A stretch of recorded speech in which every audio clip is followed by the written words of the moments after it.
Sharda coaching Dhanbad में आप सभी का स्वागत है। जैसा कि आप लोग देख रहे हैं, डिजिटल बोर्ड में आप क्लास लेने जा रहे हैं, जो कि मैथ और रीजनिंग का क्लास लेंगे। आज तो कुछ क्वेश्चन करेंगे मैथ का। अगर आपको अच्छा लगे, तरीका आसान लगे, तो आप लाइक, शेयर एंड सब्सक्राइब कीजिए। उद्देश्य यही है कि वैसे बच्चे जिनका कॉन्सेप्ट कम है, कमज़ोर है, वो बेसिक से सीख सकते हैं। इसमें बताएंगे कि हर एक क्वेश्चन का बेसिक से कैसे बनाया जा सकता है और आसान विधि से ही बनाया जाएगा।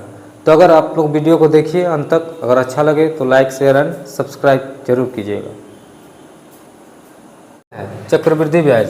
राज ने 10% प्रतिवर्ष की दर से 1 साल के लिए चक्रवृद्धि ब्याज पर अर्धवार्षिक रूप से संयोजित 14,000 रुपये का वो निवेश किया, तो उसे प्राप्त राशि क्या होगा? तो अर्धवार्षिक कहा गया, क्वेश्चन में क्या गया? अर्धवार्षिक। रेट क्या हो जाएगा? आधा हो जाएगा। 10% की जगह 5% हो जाएगा। 1 साल के लिए है, यानी टाइम की जगह हम 6, अर्धवार्षिक है मतलब 6 महीना करके, यहाँ हम 2 लिखेंगे। उसके बाद 14,000 का इन्वेस्टमेंट किया, 2 टाइम के लिए CI हो जाएगा। तो CI निकालने का फॉर्मूला है 5 दूना 10 और फिर 5 का स्क्वायर, 10.25, यानी अमाउंट जो होगा मेरा कितना होगा? 110.25 होगा, मिश्र धन जिसको बोलते हैं। तो इन्वेस्टमेंट 14,000 क्या किया है, यानी 100% बराबर अगर 14,000 का वो इन्वेस्टमेंट किया है तो 110.25 का वैल्यू हमको बताना है। पॉइंट हटेगा तो 2 जीरो बैठेगा, डबल जीरो कैंसिल कर देंगे, ये जीरो से ये जीरो कैंसिल, 2 से 5 बार में, 2 से 7 बार में, 5 से काटेंगे इसको तो 5 दूनी 10, 2 डिजिट है 0, 5 25, 2205 को 7 से गुना करेंगे तो 15,435 हो जाएगा। नेक्स्ट प्रश्न है, अरविंद के पास 650 किलोग्राम का गेहूं है, यानी 650 किलोग्राम का उसके पास गेहूं है, जिसका एक हिस्सा वो 9% लाभ पर बेच रहा है, यानी एक हिस्सा वो 9% के लाभ पर बेच रहा है। फिर बता रहा है कि शेष को 19% के लाभ पर बेच रहा है, 19%, और ताकि उसे कुल मिलाकर 15% का लाभ प्राप्त हो सके, यानी यहाँ पर एलिगेशन लगाएंगे। तो बताना है कि 9% लाभ पर बेचे गए गेहूं की मात्रा कितनी होगी। तो यहाँ से हम वैल्यू निकाल सकते हैं, 19 में 15 जाएगा तो 4%, और 9 से 15 कितना ज़्यादा है तो 6, काटेंगे तो 2 दूनी 4, 2 तिया 6। मेरे हिसाब से दोनों का टोटल कितना होगा? 5।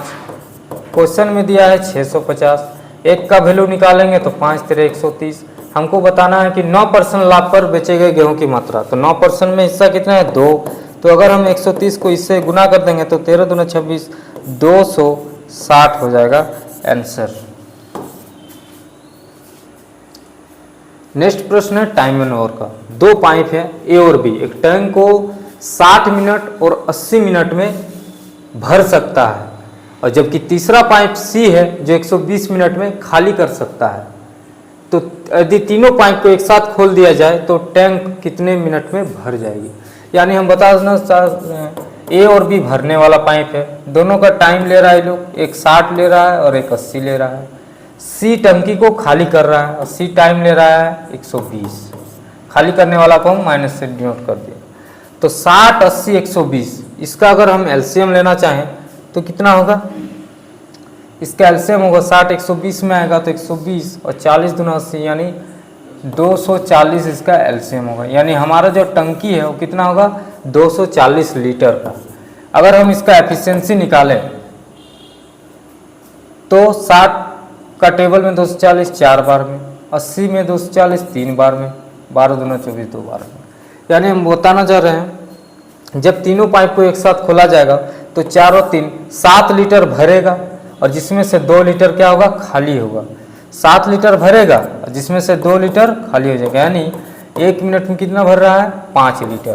तो हमको भरना कितना है? 240 लीटर। तो टाइम कितना हो जाएगा? 240/5, काटेंगे तो 5 चौका 20, 5 48, यानी 48 मिनट का समय लगेगा इस प्रश्न में। नेक्स्ट प्रश्न है, 100 लीटर दूध को 40 लीटर पानी में मिलाया जाता है, मिश्रण में दूध और पानी के अनुपात में कितना अंतर होगा? अंतर पूछा है। 100 लीटर का दूध है, 40 लीटर पानी है, यानी हम बोल सकते हैं कि मिश्रण जो होगा वो मिश्रण कितना का होगा? अगर 100 लीटर दूध है, 40 लीटर पानी है, तो 140 लीटर का मिश्रण होगा। इसमें पूछा है दूध और पानी के अनुपात, मिश्रण में दूध और पानी का अनुपात का अंतर।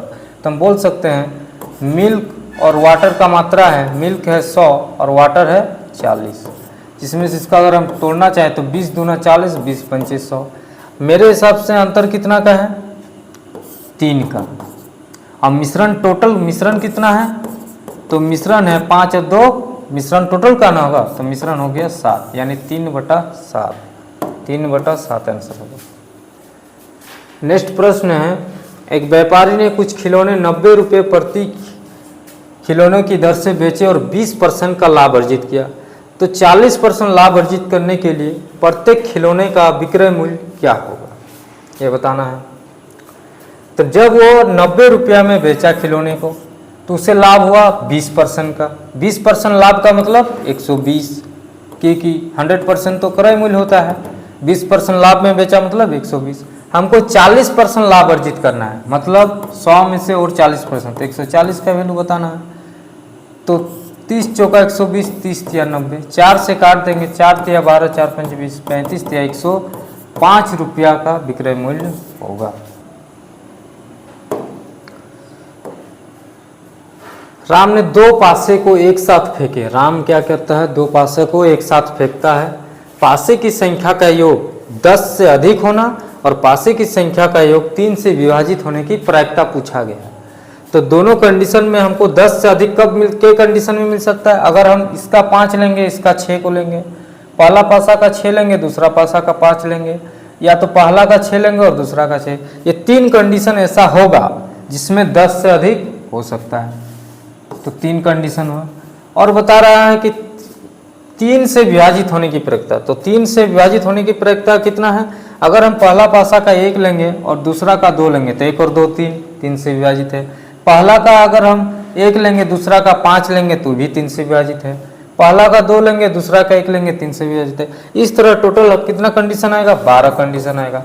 हमको रेशियो पूछा गया है, तो 3 कम 3, 3 4 12, यानी 1:4। 1:4 किस ऑप्शन में? सी ऑप्शन में। सी ऑप्शन किस में है? तो 3 नंबर में। नेक्स्ट प्रश्न है समचतुर्भुज का। समचतुर्भुज का क्षेत्रफल 21 वर्ग सेंटीमीटर है। यदि विकर्णों में से एक 6 सेंटीमीटर है तो दूसरा विकर्ण फाइंड करना है। देखिए दोस्तों, अगर वीडियो को अच्छा लगे तो लाइक, शेयर और सब्सक्राइब जरूर करें। नया चैनल है, सपोर्ट कीजिए। एक समचतुर्भुज का क्षेत्रफल दिया है, तो समचतुर्भुज का क्षेत्रफल क्या होता है? समचतुर्भुज का क्षेत्रफल 1/2 इंटू पहला विकर्ण को बोलते हैं D1 इंटू दूसरा विकर्ण यानी D2। तो क्षेत्रफल दिया गया है 21, D1 का वैल्यू दिया गया है 6, हमको निकालना है दूसरा विकर्ण यानी D2, डायगोनल 2। 2 से 3 बार में, 3 से 7 बार में, यानी आंसर क्या आएगा? 7। नेक्स्ट प्रश्न है, x + y का वैल्यू 10 रखा है और x - y का वैल्यू 8 है। x² y² फाइंड करना है। इसको शॉर्टकट बनाने का तरीका हो सकता है, अगर हम x का वैल्यू 9 ले लें और y का वैल्यू 1 ले लें, तो 9 और 1 10। अगर हम x का वैल्यू 9 रखें और y का वैल्यू 1 रखें, तो 9 में 1 गया तो 8, यानी जो हम माने वो वैल्यू सही है।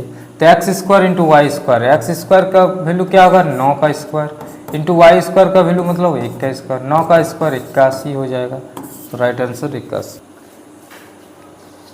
नेक्स्ट प्रश्न एलसीएम का है। एलसीएम है 2 3 5 का लेना है, 3 5 7 का। तो दोनों में कॉमन क्या है? 3 3, दोनों में और कॉमन है 5 5। तो एलसीएम निकालना आसानी है, तो 2 होगा।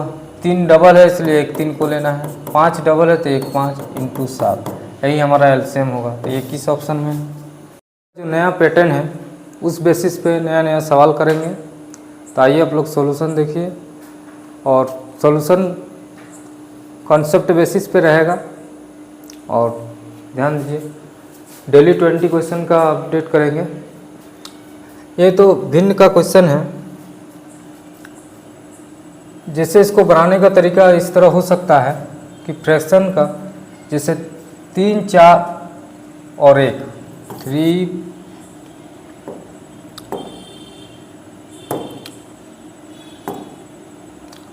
जैसे यहाँ है 3.1/2, 4.1/5, 1.1/10। इसको कैसे बनाएंगे? तो 3 + 4 + 1, तो 3 4 7 और 1 हो जाता है हमारा 8। 8 के साथ हम प्लस कर देंगे 1/2 + 1/5 + 1/10 को। जब इनको सॉल्व करेंगे तो ये हमारा आ जाएगा 2 5 10 का एलसीएम होता है 20। 2 का टेबल में 20 आता है 10 बार में, 5 का टेबल में 20 आता है 4 बार में, और 10 का पारा में 20 आता है 2 बार में। जब सॉल्व करेंगे तो नीचे तो 20 है, 10 4 14 2 16, इसको तोड़ देंगे 4 का टेबल में, 4 4 16, 4 5 20। तो इसका आंसर राइट आंसर होगा 8.4/5, जो ऑप्शन है 8.4/5, 2 नंबर ऑप्शन।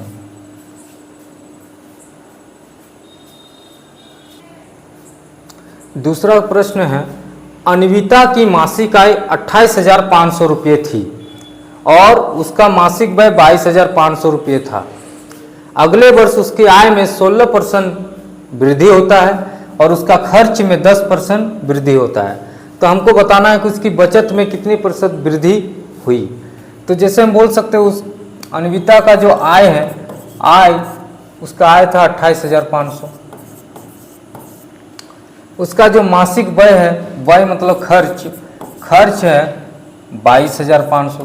तो इस कंडीशन में हम बता सकते हैं कि 28,500 में अगर उनका खर्च 22,500 है तो उसका जो बचत जो होगा 28,500 में अगर 22,500, तो यानी बचत उसका 6,000 होगा।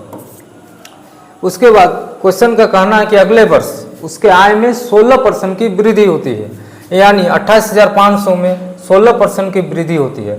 तो 28,500 का अगर हम 16% निकालेंगे तो 16/100, 0 0 कैंसिल होगा, 16 × 80, यानी 16 × 80, 8 बचेगा, 16 × 8 128 और 8 136, 13 बचेगा, 16 दूनी 32 और 3 35 10 45, यानी 4,560 रुपये की वृद्धि होगी। यानी अब उसका जो आय होगा वो कितना हो जाएगा? 28,500 के साथ 4,560 को जोड़ेंगे तो 0, इधर 6, 5 और 5 के 10, हाथ में बचा 1, 8 और 4 12 और 1 हो जाता है 13, हाथ में बचा 1, 2 और 1 3, 33,060 रुपया उसका जो आय होगा। यहाँ अच्छा से लिख दे रहे हैं 33,060 रुपये। फिर बता रहा है उसका खर्च में 10% की वृद्धि होता है। खर्च जो था वो 22,500 में वो 10% वृद्धि होगी, यानी 2,250 का खर्च होगा। यानी अब जो उसका खर्च होगा वो कितना होगा? तो हम बोल सकते हैं 2202 24,750 रुपया अब उनका खर्च होगा। अब बचत कितना होगा? पहले जो 6,000 बचत होता था, अब बचत कितना होगा? 33,060 में इसको घटाएंगे तो 0, 6 में 5 गया 1, 10 में से 7 गया तो 3 बचेगा, यहाँ 12 में 4 गया तो 8 बचेगा, और 8,310 रुपया उसका बचत होगा। अब उसकी बचत में प्रतिशत वृद्धि बताइए। तो पहले बचत कितना होता था? 6,000, अब बचत कितना हो रहा है? 8,310, यानी कितना वृद्धि हो रहा है बचत में? तो 2,310 रुपया। कितना में से? 6,000 में से। प्रतिशत निकालने के लिए गुना 100 करेंगे, 00 से 00 कैंसिल करेंगे, 0 से 0 काट देंगे, 6 का टेबल में इसको डिवाइड करेंगे तो 6 3 18 होता है, 5 और 1 51, 6 8 48, 3 0 तो 6 5 30, 38.5 इसका राइट आंसर होगा। तीसरा प्रश्न है, इसका डायग्राम बेसिस पे इस प्रश्न को सॉल्व करने का तरीका ये है, इसका जो साइड है ये छोटी PB into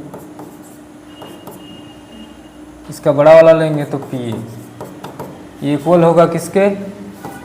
PD into PC का इक्वल है। तो जैसे कि यहाँ वैल्यू दिया हुआ है, PA का पूरा वैल्यू यहाँ से यहाँ का वैल्यू दिया हुआ है 15 सेंटीमीटर, PD का वैल्यू दिया हुआ है 6, उसके बाद CD का वैल्यू दिया हुआ है 4। हमको निकालना है वैल्यू किसका? AB का। तो हम इसको x मान सकते हैं, यहाँ से यहाँ PB का वैल्यू क्या मान सकते हैं? x। तो यहाँ से हम निकालेंगे तो PB का वैल्यू को क्या रखे हैं? PB का वैल्यू को माने हैं, यहाँ फिर से लिख दे रहे हैं PB into PA, P B into P A, फिर P D into P C. उसके बाद पी बी का वैल्यू क्या है, पी बी का वैल्यू को हम लोग एक्स माने हैं, पी ए का वैल्यू पूरा क्या है 15 है, और पी डी का वैल्यू 6 है, और पी सी का वैल्यू पूरा यहाँ से यहाँ लेंगे बड़ा तो 6 4 10, ये 10 है। तो इसको हम काट सकते हैं, 15x इक्वल टू हो जाएगा यहाँ 60, तो 15 का टेबल में 60 4 बोलो, एक्स का वैल्यू आ गया 4, तो यहाँ हम वैल्यू रख सकते हैं 4। लेकिन हमको पूछा गया ए बी का वैल्यू, अगर ये पूरा ए से पी तक 15 है, जिसमें से पी बी का वैल्यू 4 रहती है, कितना होगा 11 होगा, तो इसका आंसर होगा 11।